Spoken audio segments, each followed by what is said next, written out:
이 열왕기상 6장은 솔로몬이 성전을 건축하는 그런 과정을 담고 있어요. 근데 여러분, 구약 시대에서 이 성전이라는 것은 단순하게 화려한 종교적인 건축물이 아니었습니다. 성전은 장차 오실 참된 진짜 성전이신 예수님을 보여주는 동시에 또 주님과 함께 연합하여서 거룩한 성전으로 지어져 가는 저와 여러분들, 우리 자신 곧 교회를 보여주는 완벽한 그림자였던 겁니다. 그것이 구약에 나오는 성전의 의미였던 거예요. 여러분, 우리의 눈에는 솔로몬의 성전하면 아주 화려하고 또 규모가 웅장하고 또 금 장식으로 되어 있는 이런 내용들이 성경에서 먼저 눈에 들어오기 쉽습니다. 그런데 오늘 본문의 성전이 지어져가는 과정을 통해서 우리는 하나님께서 주시는 놀라운 신앙의 원리를 깨닫게 됩니다. 하나님께서 어떻게 죄인인 우리들이 거룩하게 빚어져 가는지를 오늘 말씀을 통해서 우리에게 알려주신다는 겁니다. 특별히 오늘 이 시간에는 철저히 인간의 공로를 배제하시고 그 하나님의 침묵 가운데 있게 하시는 것, 또 우리의 허물을 온전히 덮어주시는 예수 그리스도의 그 향기라는 선명한 복음에 관한 말씀을 좀 같이 함께 나누려고 합니다. 첫 번째, 성전 건축 현장을 가득 채웠던 침묵이 나옵니다. 거룩한 침묵이 나오는데요. 본문 7절 말씀 우리가 아까 읽었는데 다시 한번 본문 7절 말씀을 함께 읽어보겠습니다. 이 성전은 건축할 때 돌을 그 뜨는 곳에서 다듬고 가져다가 건축하였으므로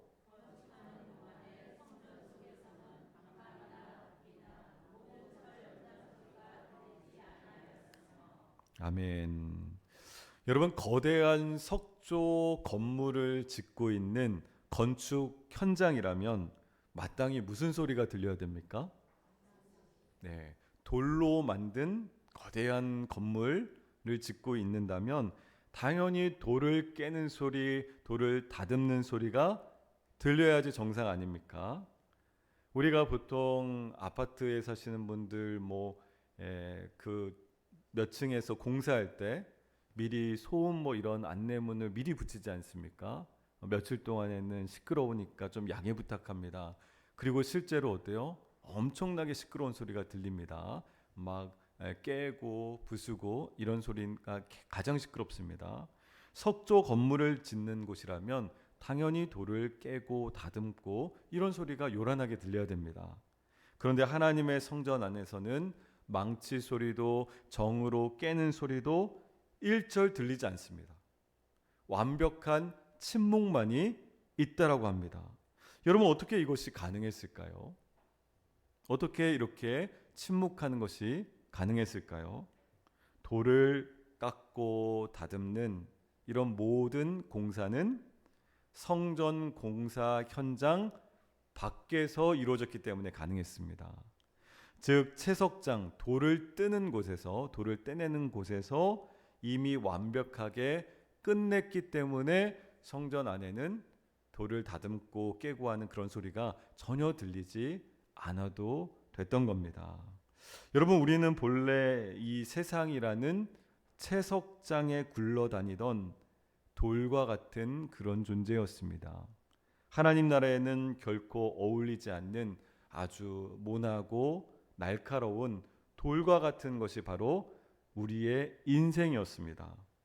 그런데 이런 우리가 거룩한 성전의 일부가 되기 위해서는 우리의 교만과 우리 자아의 더러운 죄성, 이런 것들이 철저하게 깨지고 다듬어져야만 했던 겁니다. 하나님께서 그 말씀을 오늘 구약 가운데 하시는 거예요.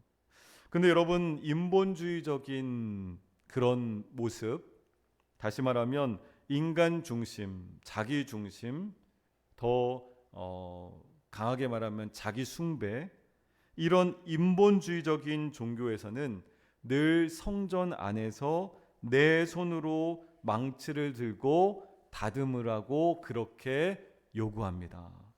어떤 특별한 수양을 하거나 도덕적인 열심이 있거나 나의 그런 열정으로 철 연장 소리를 아주 시끄럽게 요란하게 내라고 부추긴단 말이죠. 인간 중심적인 그런 곳에서는 부추깁니다.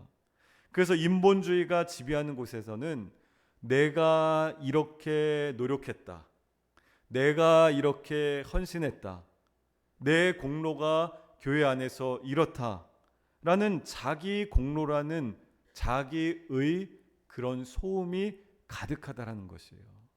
성전 안에 그런 소음이 가득해진다라는 겁니다. 그런데 성경에서 말씀하는 오늘 본문 가운데 복음은 전혀 다릅니다. 하나님의 구원 방식은 우리의 생각과 사고방식과 전혀 다른 것이에요. 구원에 있어서는 인간의 어떠한 노력과 공로를 알리는 철 연장 소리는 철저하게 다 배제되었습니다. 하나님 앞에서는 그런 소리들은 철저하게 다 배제되었어요. 그렇다면 날카로운 우리를 다듬어내는 그 고통스러운 철 연장 소리는 도대체 어디서 났던 것일까요? 바로 영문 밖 골고다 언덕의 십자가가 그 소리였습니다. 여러분, 우리가 맞아야 할 정과 망치를 예수 그리스도께서 대신 맞으셨던 겁니다. 채석장과 같은 저주받은 이 세상 한복판에서 죄 없으신 하나님의 아들이 십자가에 못 박히실 때 로마 병정들이 잔인한 망치 소리가 울려 퍼졌습니다. 주님께서 못 박히시는 그 잔인한 소리들이 울려 퍼졌습니다. 예수님께서 친히 징계를 받으심으로 십자가에서 모든 진노를 홀로 감당하셨던 겁니다. 그래서 오늘 우리는 아무런 정죄함 없이 소음 없이 오직 그 은혜로 하나님의 성전으로 거룩한 교회로 지어져 가게 된 줄로 믿습니다. 오직 그 은혜로 하나님께서 지어져 가게 하셨다는 거예요. 성전된 우리 안에는 오직 모든 것이 은혜입니다. 십자가의 은혜입니다라는 고백만 가득한 겁니다. 그 고백과 침묵만 가득한 거예요. 한번 따라 하실까요? 모든 것이 십자가 은혜입니다. 십자가 은혜였던 거예요. 그러니까 우리는 침묵할 수밖에 없죠. 내가 이렇게 했어.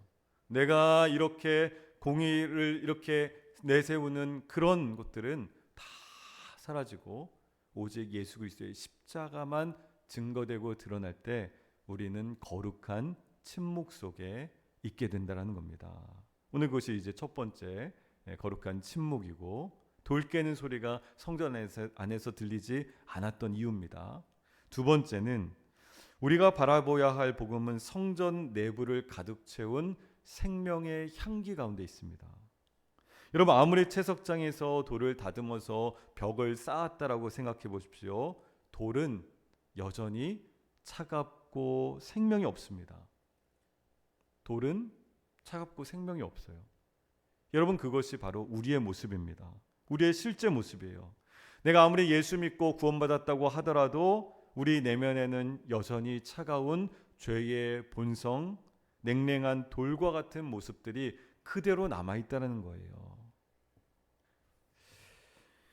여러분, 내 안에 있는 죄의 본성이요, 얼마나 지독한지 잘 사라지지가 않습니다. 이전에 그런 이야기를 들었어요. 한 권사님이요, 목사님, 우리 남편이요, 집에서는 정말 엉망입니다. 어제도 술 한잔 하고 나서 얼마나 막 쓸데없는 얘기를 하는지 기독교인 같지가 않아요. 이런 얘기를 합니다. 그때 뭐라고 얘기할까요? 그나마 예수 믿어서 그 정도인 줄 아세요. 예수 믿지 않았으면 어떡할 뻔했습니까? 그나마 예수님 내가 믿었기 때문에 그 정도인 거예요. 여러분, 우리 안에는요 아주 지독한 죄성이 있습니다. 정말 사라지지 않는 그런 지독한 죄의 뿌리들이 많이 남아 있어요. 그런데 하나님께서 만약에 우리를 그 투박한 돌들 그대로 만난다고 하신다면 우리는 결코 하나님 앞에 나아갈 수가 없어요. 하나님의 그 은혜의 보좌 앞으로 갈 수가 없단 말이죠. 그래서 오늘 본문 15절 말씀을 보게 되면 성전의 안벽을 백향목 널판으로 입혔고 18절 보면 위대한 선원으로 쐐기를 박는데 모두 백향목이라서 돌이 보이지 않더라. 이렇게 말씀하고 있어요. 여러분, 무엇이 보이지 않는다고요? 돌이 보이지 않는다는 거예요. 우리의 차갑고 냉랭하고 지긋지긋한 그 죄성의 모습들이 보이지가 않는다라고 말씀하고 있어요. 무엇으로 덮었기 때문에요? 백향목으로 덮었기 때문에 그렇습니다. 여러분, 중동의 레바논이라는 국가 잘 아시죠? 들어보셨죠? 이 레바논이라는 국가의 국기를 보면요, 하얀색 바탕 위에 가운데 녹색 나무가 하나 있습니다. 녹색 나무가 하나 한 그루 그려져 있어요. 그 나무가 무슨 나무일까요? 그것이 바로 백향목이에요. 이 나무가 백향목인데요, 해발 2000m가 넘는 아주 그 고산 눈 덮인 척박한 지역에서 산지에서 자란다고 합니다. 여러분, 해발 2000m니까 우리나라 한라산이 몇 미터예요? 1950m잖아요. 해발 1950m입니다. 한라산 꼭대기보다 더 높은 곳에서 자라는 척박한 환경에서 자라는 나무가 이 백향목이에요. 뿌리를 깊게 내리면서 30m에서 40m까지 자란다고 합니다. 별로 놀라지도 않으시네요. 40m까지도 자란다고 해요. 여러분, 식물계의 제왕이라고 합니다. 그리고 또 내부에는 특별한 진액이 나오기 때문에 벌레가 먹지 않고 수천 년이 지나도 썩지 않고 아주 짙은 깊은 향기를 낸다고 합니다. 이것이 바로 백향목이라는 나무예요. 그런데 이 히브리어로 백향목이라는 나무는 에레즈라는 단어를 쓰는데, 이 에레즈라는 단어가 그 뜻이 단단하다, 뿌리를 깊고 견고하게 내리다라는 그런 의미가 있습니다. 그런 뜻이에요. 그러니까 성경에서 나오는 이 백향목이라는 것은 때때로 인간의 탁월함이나 아니면 교만함, 흔들리지 않는 세상의 권력을 상징하는 데도 쓰입니다. 그런데 여러분, 이 웅장하고 아름다운 이 대단한 식물계의 제왕이라고 불리는 이 나무가 쓰임 받기 위해서 어떻게 되어야 합니까? 살아있는 이 나무는 그 자체로 하나님의 성전의 벽을 이룰 수는 없는 것이잖아요. 이 웅장하고 아름다운 나무가 쓰임 받기 위해서는 반드시 거칠 수밖에 없는 과정이 있다라는 말이죠. 그것이 무엇이겠습니까? 처절한 벌목의 과정을 거쳐야 돼요. 벌목. 날카로운 도끼에 찍혀서 이 나무는 죽음을 경험합니다. 무성하고 자랑스러운 그 뻗은 가지들 다 잘려나간 통나무가 되어야 합니다. 그리고 또 어떻게 됩니까? 밧줄로 꽁꽁 묶여서 그 지중해에 짠물을 타고서 예루살렘까지 끌려와야 됩니다. 밧줄에 묶인 채로. 여러분, 이 처절한 벌목이 무엇을 의미하는 것이겠습니까? 바로 우리를 대신해서 십자가의 나무에 달리시고 그 몸이 찢기신 예수 그리스도를 상징하는 것이었습니다. 백향목, 이 레바논의 백향목이 그렇게 처절한 모습으로 온 것이었어요. 하늘 영광을 버리고 스스로 잘려나간 백향목이 되어주셔서 구원의 성전이 되어주신 줄로 믿습니다. 제사장들이 지성소에 들어갈 때 맡았던 그 짙은 향기는요, 살아있는 나무가 아니라 도끼에 찍히고 톱에 썰려서 철저히 죽어진 나무가 뿜어내는 생명의 십자가의 은혜의 향기였던 겁니다. 그 향기였던 거예요. 동시에 이 강력한 백향목의 향기는 그리스도의 의가, 예수님의 의로움이 우리에게 전가되는 것을, 그것을 뜻합니다. 여러분, 성전 안에 들어서면 무엇이 하나도 보이지 않는다고 했죠? 돌이 보이지 않는다고 했잖아요. 돌이 하나도 보이지 않습니다. 오직 백향목이 뿜어내는 향기만 가득하고 거룩하고 무거운 그 향기로 가득 차 있는 거예요. 이것이 무슨 뜻이겠습니까? 하나님께서 우리를 바라보실 때 우리의 차갑고 모난 그런 돌 같은 본성들은 보지 않으시겠다라는 거예요. 하나님께서는 이제 그것은 보지 않으신다라는 거예요. 우리를 완벽하게 덮어버리신 분, 죽임당하신 백향목이신 예수 그리스도의 완전한 십자가의 의만 보시겠다라고 오늘 하나님께서 약속하시는 겁니다. 그렇게 덮어주신 거예요. 성전 안에 있는 돌은 하나도 보이지 않습니다. 다 백향목 되신 예수님으로 덮어버리신 거예요. 나의 허물은 보혈의 널판으로 완벽하게 덮였습니다. 가려졌습니다. 하지만 사탄은 끊임없이 우리를 정죄하고 우리를 하나님 앞에 참소하려고 합니다. 그러나 복음은 우리에게 선언하고 있습니다. 모든 그리스도의 피 묻은 백향목이라 거칠고 죄 많은 돌이 보이지 아니하니라. 그렇게 우리에게 말씀하고 있습니다. 사랑하는 우리 성도 여러분, 세상에서 인간이 중심이 되어버린 거짓 복음은 우리에게 더 끊임없이 요구합니다. 더 시끄럽게 너의 수고를 알려라. 너의 힘으로 세상의 웅장한 백향목이 되어서 영광을 취할 수 있어. 그렇게 우리에게 끊임없이 얘기합니다. 근데 여러분, 자아가 고집스럽게 살아있는 그런 숨쉬는 자는 결코 하나님의 성전에 들어갈 수가 없어요. 결코 하나님께 쓰임받을 수가 없습니다. 내 고집, 내 교만, 이 옛 자아의 이 백향목은 십자가의 복음 앞에서 완전히 도끼에 찍혀 넘어져야만 하나님께서 사용하시는 줄로 믿습니다. 나 자신을 드러내고 싶은 것을 다 멈추는 거예요. 제가 우리 교회에 와서 굉장히 은혜 받은 일이 있었어요. 온 지 얼마 안 됐을 때 한 집사님께서 우리 교회 이 강대상이 너무 이제 오래되었다고 해서 강대상을 좀 바꿔줬으면 좋겠다라는 마음으로 헌물을 하셨어요. 헌금을 하셨어요. 근데 왜 안 바뀌었느냐? 지금 기다리고 있는 중입니다. 그런데 그 집사님께서 단서가 있었어요. 절대 내가 헌물하는 것을 어느 누구에게도 알리지 말아 주십시오. 전 굉장히 감동적이었어요. 왜냐하면 대부분 교회에서는 내가 무엇을 해놓으면 저거는 내가 사놨어. 저거는 내가 해놓은 거야. 주님께 드리면 그것으로, 주님께서 받으시면 그것으로 끝이어야 하는데 두고두고 내가 했어. 내가 이거 해놓은 거야. 이 드러내고 싶은 마음이 있단 말이죠. 근데 그 집사님께서는 절대 비밀로 해주십시오. 그리고 정말 조용히 하나님 앞에 드리고 싶습니다. 그래서 이제 하나님께서 주신 때가 되면 이제 강대상부터 해서 다 바꿀 수 있는 그런 준비가 되어 있어요. 근데 제가 너무너무 참 은혜 받았어요. 우리 교회에 이렇게 귀한 손길이 있으시구나.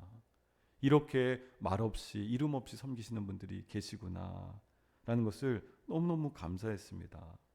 여러분, 우리는 나를 깎아내기 위한 십자가 앞에서 그 철 연장 소리를 대신 감당하신 예수님을 바라볼 때 내가 드러나고 싶은, 나를 주장하고 싶은 그런 모습들이 다 사라지는 줄 믿습니다. 내 안에 칙칙한 돌을 때론 볼 때 절망할 필요도 없어요. 나를 영광스럽게 덮고 계신 십자가의 백향목만, 그 생명의 향기만 굳게 붙잡을 수 있기를 축복합니다. 이제는 내 공로 주장하는 요란한 소음들은 다 멈추고, 우리 교회 안에서도 내가 드러내고 싶은 그런 공로 자랑하고 싶은 것들은 다 멈추고 오직 십자가의 거룩한 침묵 앞에 설 수 있기를 간절히 소망합니다. 그래서 나를 완전히 덮어주시고 나를 악취 가운데 다 이기게 하신 예수 그리스도의 짙은 그 십자가의 은혜만 뿜어내는 그런 거룩한 살아있는 성전으로서 우리의 삶과 우리의 교회가 될 수 있기를 예수님 이름으로 간절히 축원합니다. 하나님 아버지 감사합니다. 저희들은 돌과 같아서 끊임없이 모나고 또 날카롭지만 하나님께서 우리를 깎으시고 또 주님의 거룩한 성전 안에 들어오게 하신 것 감사합니다. 또한 예수 그리스도의 그 백향목의 은혜로 우리를 덮어주시고 하나님 오직 주님의 그 놀라운 은혜만이 우리 가운데 주장케 하여 주시니 감사합니다. 하나님만을 높이며 하나님만을 섬기며 우리는 철저하게 주님 앞에서 죽어지는 그런 예수님을 따라가는 우리의 신앙이 되게 하여 주시옵소서. 예수 그리스도 이름으로 기도하옵나이다.